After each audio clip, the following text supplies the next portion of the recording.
Hello guys! Welcome to my channel, Chrissy TV. Mega Bank Love guys! Today po ay nandito kami sa Blue Plate Restaurant. Dito po kami kakain ng aming breakfast bago po kami pumunta kung saan. At siya po ngayon ay nagbabayad na dahil nilibre niya po si Chrissy. Ayan, salamat bro sa iyong palibre, sa iyong pa-breakfast. Thank you so much! A few moments later.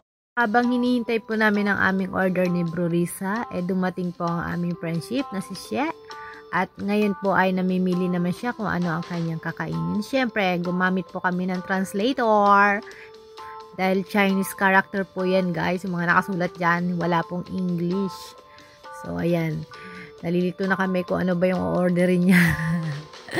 Pero ang saya-saya. Sige lang, pili ka lang. Makakapili ka din, Xie. O, ayan, nakapili na nga siya. Pili lang. Nag-selfie-selfie muna kami, guys. Ayan, nauna pong dumating ang kanilang drinks at tinitikman nila. At ito na nga po ang aming mga order. Ang sarap.